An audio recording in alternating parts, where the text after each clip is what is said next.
البدع والأهواء، أهل البدع العقائدية وأهل البدع السياسية. نقول بيننا وبينكم السلف، بيننا وبينكم الكتب، كان فيقول البدع بيننا وبينكم. Bismillahirrahmanirrahim. Alhamdulillahilladzi arsala rasulahu bil huda wa dinil haq liyudhhirahu 'ala ad-dini kullihi wa kafaa billahi shahida. Asyhadu an la ilaha illallah wahdahu la syarika lah iqraran bihi wa tauhida, wa asyhadu anna Muhammadan 'abduhu wa rasuluh sallallahu alaihi wa ala alihi wa sallama tasliman mazida, amma ba'd. Kita lanjutkan pembahasan berikutnya. Qala al-muallifu rahimahullah ta'ala, dalam matan itu Al-Imam Asy-Syaikh Al-'Allamah Abu Abdullah Muhammad bin Abdul Wahhab Ibn Sulaiman Ibn Ali An-Najdi At-Tamimi rahimahullah ta'ala, kata beliau, fa idza arafta anna Allah khalaqaka li ibadatihi fa'lam anna al-ibadata la tusamma ibadatan illa ma'at tauhid, kama anna as-salata la tusamma salatan illa ma'at taharah. Kata beliau, kemudian apabila engkau telah mengetahui bahwasannya Allah Subhanahu wa taala yang telah menciptakan engkau, bahwasannya Allah taala telah menciptakan engkau li ibadati, agar engkau beribadah kepadanya, fa'lam, maka ketahuilah annal ibadata la tusamma ibadatan, bahwasannya ibadah itu tidak dianggap, tidak dinamakan ibadah illa ma'at tauhid, kecuali bersama at-tauhid. Jadi ibadah tidak dianggap ibadah tersebut kecuali apa? Harus diiringi dengan tauhid. Wa'budullaha wa la tusyriku bihi syai'a. Beribadahlah kalian semuanya kepada Allah Ta'ala, dan jangan kalian berbuat syirik, dan janganlah kalian mensekutukan Allah Subhanahu wa taala dengan sesuatu apapun. Kata beliau, dikiaskan kama anna sholata la tusamma salatan illa ma taharah, sebagaimana salat tidak dinamakan salat juga kecuali dengan kecuali bersama taharah. Karena salat seseorang ketika dia berhadas kemudian tidak taharah, tidak bersuci, maka Allah Ta'ala tidak menerima salat hamba tersebut. Sebagaimana dalam hadis yang sahih, hadis Abi Hurairah radhiyallahu anhu, riwayat Bukhari Muslim, la yaqbalullahu salata ahadikum idza ahdatsa hatta yatawadda. Allah Ta'ala tidak menerima salah seorang di antara kalian. Allah Ta'ala tidak menerima salat salah seorang di antara kalian idza ahdatsa, apabila dia berhadas, hatta yatawadda, hingga dia berwudu. Jadi dikiaskan di situ, sebagaimana ibadah tidak diterima, tidak dikatakan ibadah itu sahih kecuali dengan tauhid, maka salat juga demikian. Salat itu dikiaskan ya. Salat tidak dinamakan salat, tidak dianggap salatnya ketika dia berhadas kecuali bersama taharah. Kenapa? Dikarenakan tidak sempurna kewajiban salat kecuali dengan taharah. Padahal ma la yatimul wajib illa bihi fahuwa wajib. Tidaklah sebuah kewajiban itu sempurna kecuali dengannya, maka sesuatu tersebut jadi wajib. Tidak sempurna salat kecuali dengan taharah, maka taharah tersebut jadi wajib.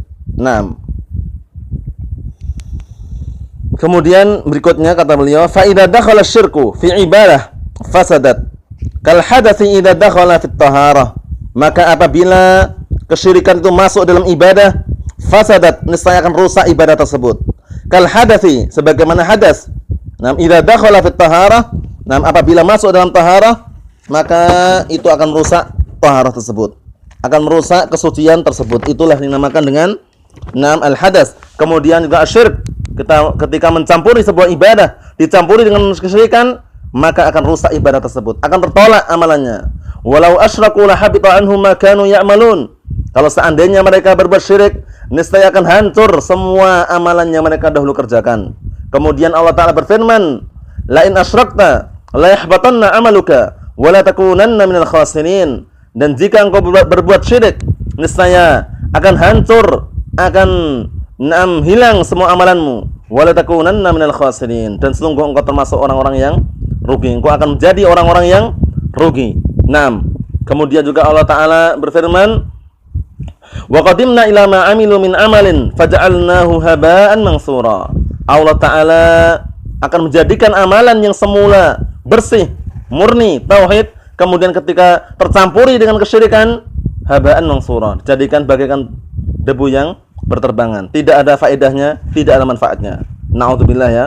Sehingga Allah Subhanahu wa taala menjamin orang-orang yang mereka senantiasa beriman, murni imannya karena Allah Subhanahu wa taala, tidak tercampuri dalam keimanannya, tidak tercampuri dalam tauhidnya, ke satu kesyirikan saja, maka Allah taala menjamin dia akan mendapatkan keamanan di dunia dan juga di akhirat. Allah taala menjamin seorang hamba tersebut mendapatkan keamanan di dunia dan juga di akhirat. Walladzina amanu wa lam yalbisu imanahum bidzulmin ulaika lahumul amnu wa hum muhtadun. Dan orang-orang yang beriman wa lam yalbisu imanahum bidzulmin, walladzina amanu wa lam yalbisu imanahum bidzulmin. Dan orang-orang yang beriman kemudian dia tidak mencampuri keimanan dengan kesyirikan, ulaika lahumul amnu wa hum muhtadun. Maka mereka itu mendapatkan keamanan dan mereka juga orang-orang yang diberi petunjuk. Keamanan di dunia dan juga di akhirat. Di dunia terjaga dari syubhat, terjaga dari syahwat. Kemudian di akhirat diamankan, mendapat keamanan daripada siksa api neraka. Kenapa? Karena para ulama telah mentafsirkan makna adz-dzulm di situ adalah syirik. Ya, walladzina amanu wa lam yalbisu imanahum bidzulmin ay bisyirkin. Dan orang-orang yang beriman kemudian tidak mencampuri, walam yalbisu walam yakhlitu. Mereka tidak mencampurkan ibadahnya, tidak mencampuri imannya, bidzulmin ay bisyirkin, dengan sebuah kesyirikan, ulaika lahumul amnu, maka mereka itu mendapatkan keamanan, wa hum muhtadun, dan mereka adalah orang-orang yang diberi hidayah, petunjuk oleh Allah Subhanahu wa taala. Seperti itu keadaannya. Begitu juga sebaliknya, orang-orang yang senantiasa berbuat syirik, maka ancamannya berat di neraka. Tidak ada faedahnya amalan yang selama ini diamalkan, tidak ada faedahnya selama ini ibadah yang dia lakukan ketika dicampuri dengan syirik, apalagi syirik akbar. Wa man yusyrik billah faqad haramallahu alaihi jannah wa ma'wahu an-nar wa ma lidh-dhalimin min ansar. Dan barang siapa yang berbuat syirik kepada Allah Subhanahu wa taala, sungguh Allah taala telah mengharamkan bagi dia surga, wa ma'wahu an-nar, dan tempat kembalinya ada neraka. Wa ma lidz-dhalimin min ansar, tidak ada dan tidak ada bagi orang-orang yang zalim, bagi orang-orang yang berbuat syirik, ansar, seorang penolong pun. Seperti itu keadaannya. Kita baca dalam syarahnya. Qala asy-syarih waffaqahu Allah taala, Syekh Shalal Fauzan waffaqahu Allah taala, kata beliau, fa idza arafta anna Allah khalaqaka li ibadatihi, maka apabila engkau telah mengetahui bahwasannya Allah taala yang telah menciptakanmu untuk beribadah kepadanya. Allah taala telah menciptakan kamu agar engkau beribadah kepadanya. Yakni idza arafta min hadil ayah, maknanya adalah, kata beliau, apabila engkau telah mengetahui dari ayat ini, wa ma khalaqtul jinna wal insa illa liya'budun, dan tidaklah aku ciptakan jin dan manusia melainkan mereka agar beribadah kepadaku. Wa anta minal ins, padahal engkau termasuk manusia, dakhilun fi hadil ayah, masuk dalam ayat ini. Wa arafta, dan engkau telah mengetahui, annallaha ma khalaqaka abathan, Allah taala tidak menciptakan engkau dalam keadaan abasan, sia-sia. La yu'mar wa la yunha, enggak mungkin. Tidak diperintahkan, tidak dilarang. Tidak mungkin, pasti diperintahkan. Au khalaqaka lita'kul wa tashrab faqat, atau Allah taala juga tidak mungkin menciptakan engkau untuk makan dan minum saja. Ta'ishu fi hadid dunya wa tasrah wa tamrah, engkau hidup di dunia ini, kemudian santai-santai dan juga tenang, seperti itu. Tidak. Lam yakhluqa lihada, Allah taala tidak menciptakan engkau untuk seperti ini. Khalaqakallahu li'ibadatihi, Allah taala telah menciptakan engkau untuk mengibadahinya, agar engkau beribadah kepadanya, mengikhlaskan ibadah hanya untuknya. Wa inna ma sakhkhara laka hadhil mawjudat min ajli an tasta'ina biha ala ibadatihi, dan hanya saja Allah Subhanahu wa taala telah menundukkan bagimu semua barang-barang yang ada, kenikmatan yang Allah taala berikan kepada hamba ini semuanya, semua yang ada ini, min ajli an tasta'ina biha al ibadati, dalam rangka agar engkau itu menggunakan dengannya, membantu dengannya, menggunakan dengannya untuk membantu beribadah kepada Allah Subhanahu wa taala. Sehingga kita makan, minum tujuannya agar kuat ibadahnya, contohnya seperti itu. Li'annaka la tastati'u an ta'isha illa bihadil asya', karena engkau tidak mampu hidup kecuali dengan perkara-perkara ini. Ya kan? Kamu tidak akan mampu hidup kecuali dengan makan dan minum. Wala tatawassal ila ibadatillahi illa bihadil asya, dan engkau tidak akan sampai beribadah kepada Allah Subhanahu wa taala kecuali dengan perkara-perkara ini. Sakharahallahu laka li ajli an ta'budah. Nah, Allah taala telah menundukkan semuanya, makanan, minuman dan semua yang ada ini untukmu dalam rangka agar engkau mengibadahinya. Laisa min ajli an tafrah biha wa tasrah wa tamrah, bukan dalam rangka agar engkau bangga dengannya, santai dengannya, tenang, bersenang-senang dengannya, wa tafsuk wa tafzur, kemudian engkau jadi fasik, kemudian juga engkau jadi orang yang fajir, orang yang jahat, ta'kul wa tashrab, makan dan minum, mastahid, apa yang kau inginkan, bukan. Hada sya'nul bahaim. Kalau seperti ini keadaan bahaim, binatang ternak.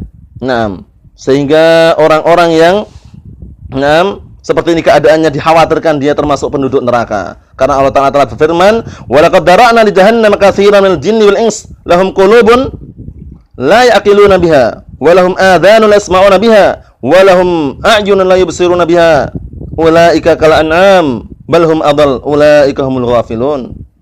Dan sungguh kami telah tampakkan, dan sungguh kami telah menjadikan neraka jahanam itu, penduduknya adalah apa?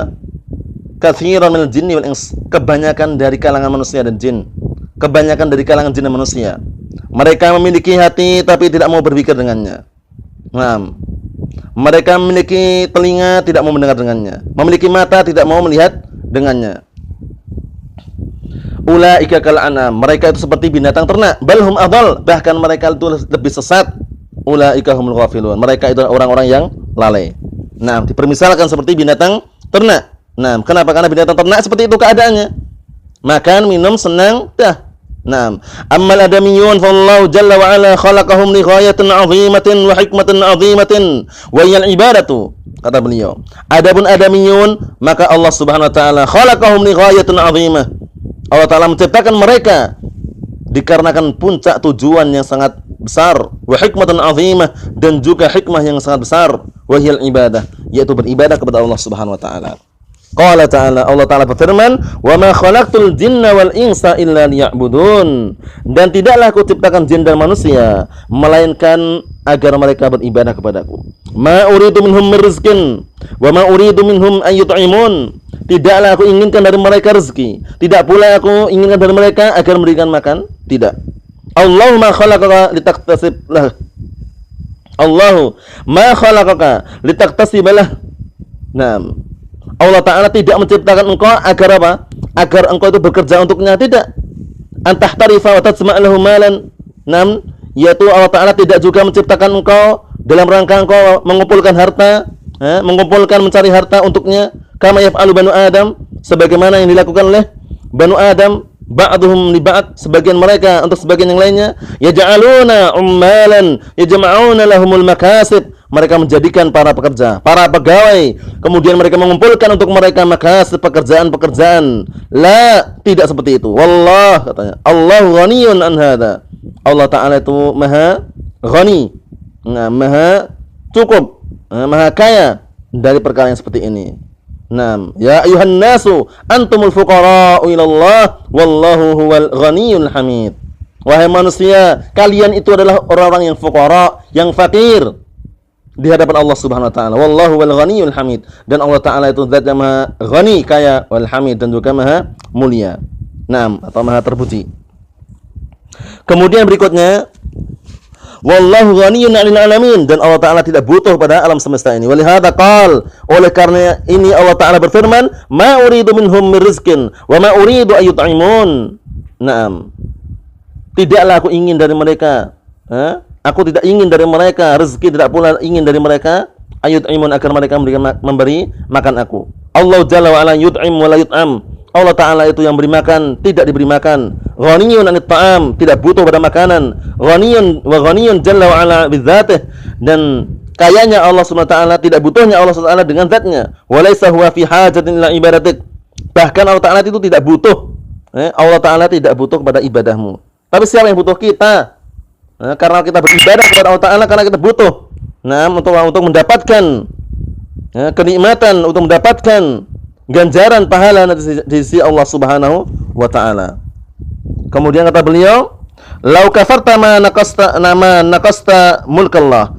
Dan kalau seandainya engkau itu kufur, namun saya tidak mengurangi sedikit pun daripada kekuasaan Allah Subhanahu wa taala. Walakin antal ladzi bihajatin ilaih, namun kamu itu yang ingin, kamu yang butuh dengan ibadah tadi. Mengibadahnya kamu perlu, butuh. Antal ladzi bihajatin ilal ibadah, kamu yang butuh, yang perlu untuk beribadah. Wa min rahmatihi, dan termasuk bentuk kasih sayangnya Allah taala, annahu amaraka bi ibadatihi, bahwasanya Allah taala memerintahkan engkau untuk beribadah.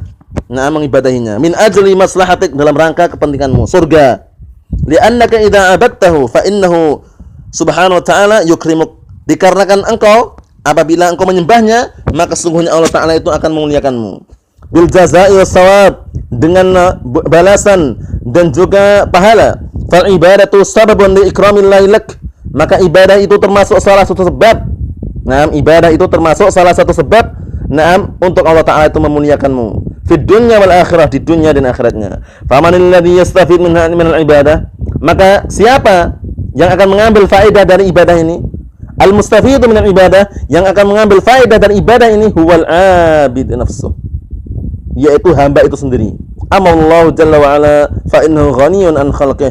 Adapun Allah Subhanahu wa taala, maka beliau adalah zat yang tidak butuh, yang merasa cukup, tidak butuh dan kaya dari makhluknya. Wallahu ta'ala alam shawab. Insyaallah kita lanjutkan pada pertemuan berikutnya biidznillah ta'ala. Subhanakallahumma wa bihamdik asyhadu an la ilaha illa anta astaghfiruka wa atubu ilaik. Walhamdulillahirabbil alamin.